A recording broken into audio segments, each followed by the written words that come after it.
Better Daily, where we work hard in our minds, bodies, and our spirits to become 1% better every single day. Download the app and join our Betterment family at betterdaily.live to catch the video version of these podcasts. Here's your host and my dad, Alex Van Houten.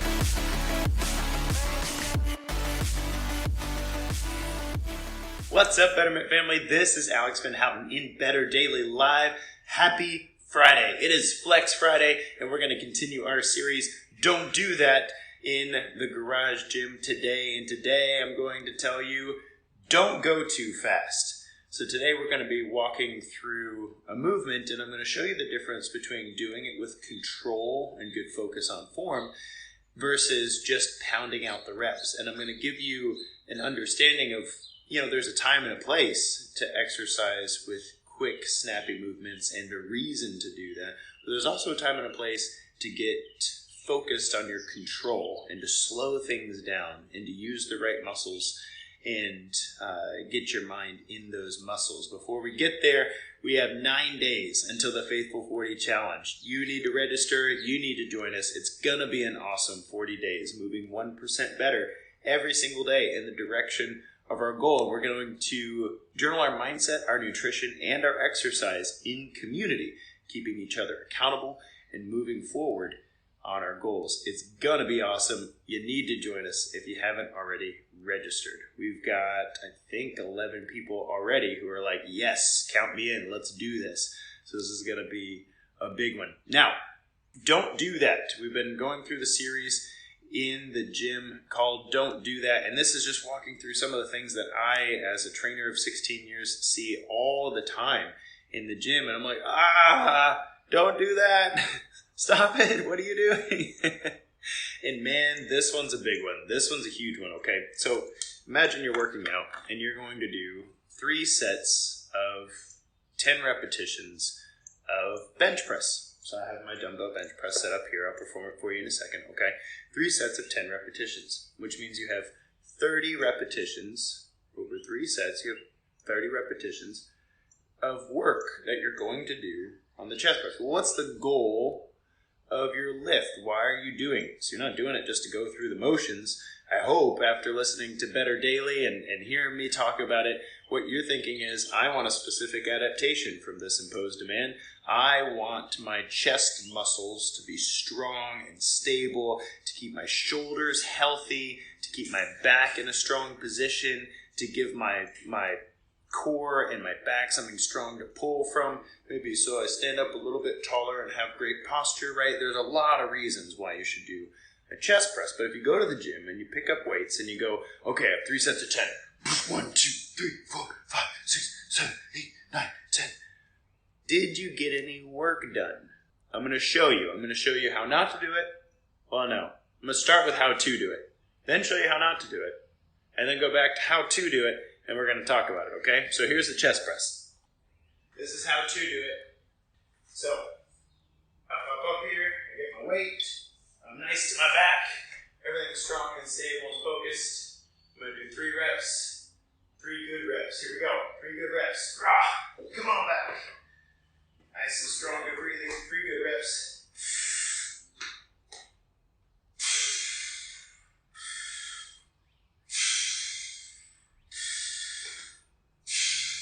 All right. Here's 3 bad reps. Ready?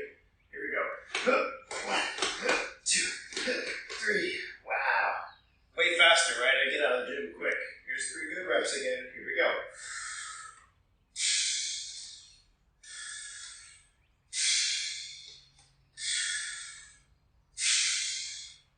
Boom. All set. Now I did chest yesterday, so, man, maybe I felt a little deeper on the muscle tissue than I otherwise would have. So, here's the thing. Today in Flex Friday, I'm saying don't go fast. And I'll tell you why. When you're moving in a weight training movement, one of the things that you're doing is you're asking your muscle to stay under tension through the full range of motion. So I just performed a chest press, right? Put your finger on your sternum, right here in the middle of your chest. Put your other finger on your shoulder, really close to if you can get it there.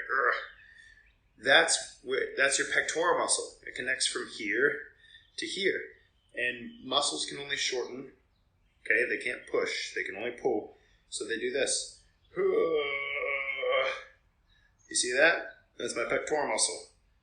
Shortening. Okay? So when I'm doing a chest press, I'm trying to get my pectoral muscle under load. It's under tension. I had 55 pounds over my face, right? So it's under tension. And it's contracting under tension. And that shortening is what works that muscle. And then it lengthens nice and wide, right? So that works muscle. Now, whether you're going fast or slow, the muscle is shortening and lengthening. However, what I hope you noticed in those 3 reps that I was like, don't do it this way, they were really bouncy. Do you notice that? They were very, very bouncy. And the other reps weren't bouncy at all. I had taken all of the bounce out of the movement and placed the work in the muscle. But where's the bouncing coming from? Like when I go fast, that quick herky-jerky movement, as one of my clients calls it, where's all the bouncing coming from? The bouncing's coming from your tendon elasticity. Say it with me. Elasticity. Elasticity. Elasticity is a wonderful thing. With Ehlers-Danlos, I have lots of it. I have really bouncy tendons. But it's the tissue that connects the muscle to the bone. Remember the sternum right here? There's a bunch of tendons that connect that pectoral muscle to the bone.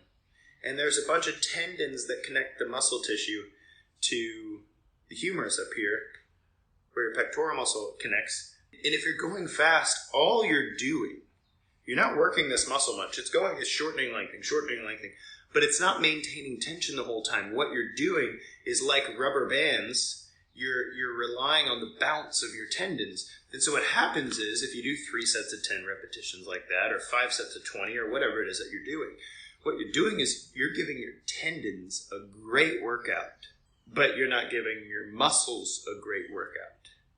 You see the problem here?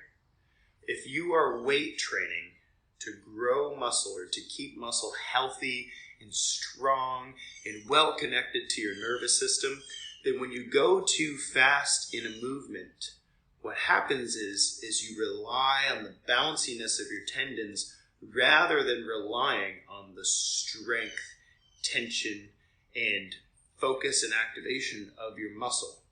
So today in Flex Friday, don't go too fast.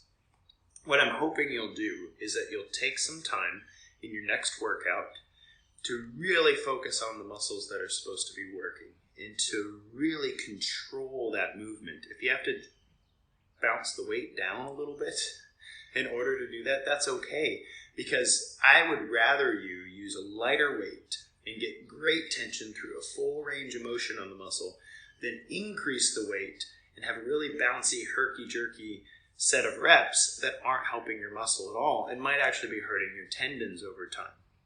So, all right, wait a second, Alex. I've seen you do push-ups pretty fast.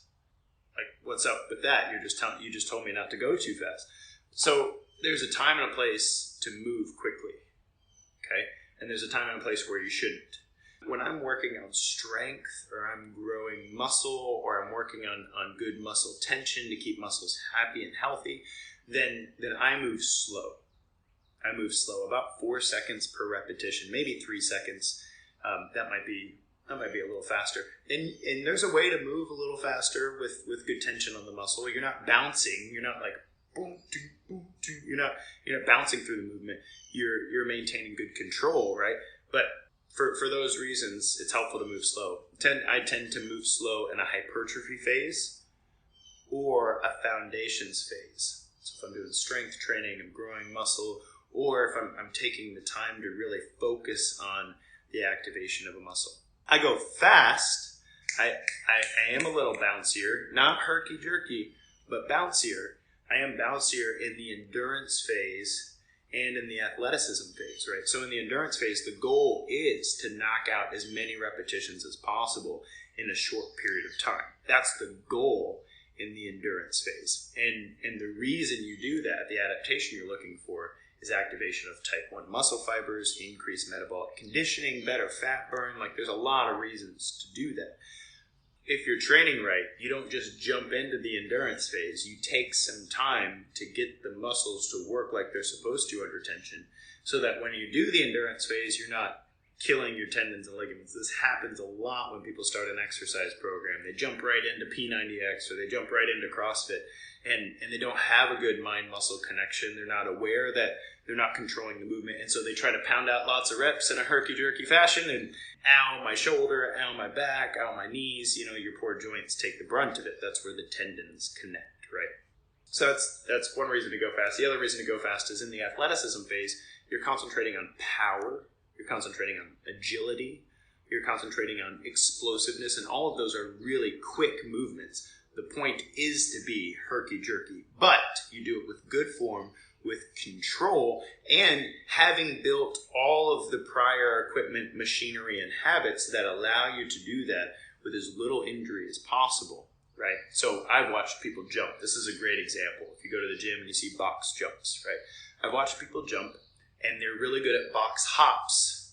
They throw their arms up and they and they barely bend their knees, and it's like a quick, hip flexor, pull up, slam their feet on the box movement.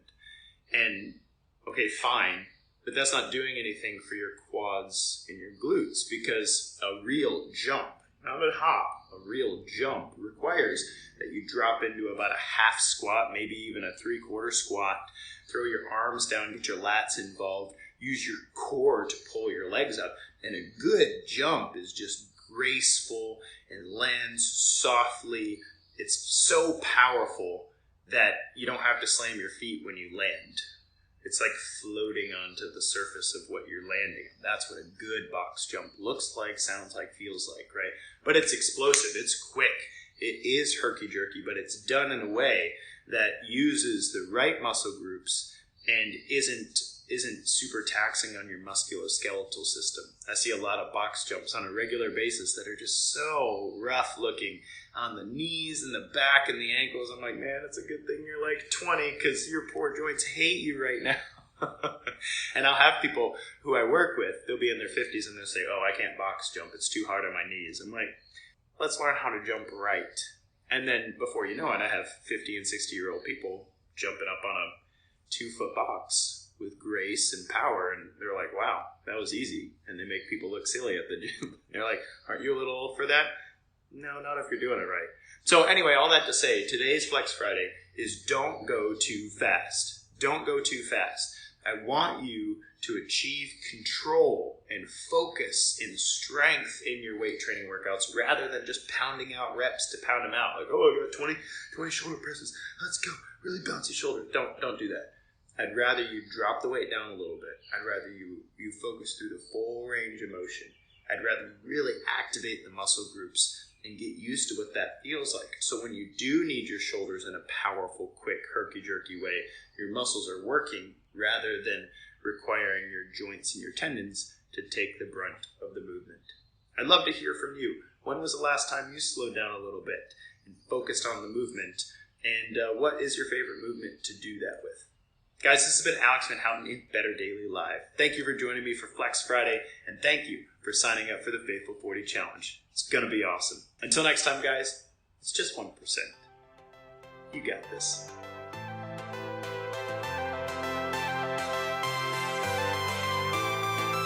Thank you for joining us for 1% Better today. Don't forget to subscribe for the podcast. Leave us a raving review to tell others how Better Daily has helped you in your journey. If you want more Better Daily, download our app and join our Betterment family at betterdaily.live. Use code POD to get 25% off your subscription. That's POD, all caps, to save 25% on your subscription. We all have a cross to carry. It's lighter when we do it together. Go to betterdaily.live today.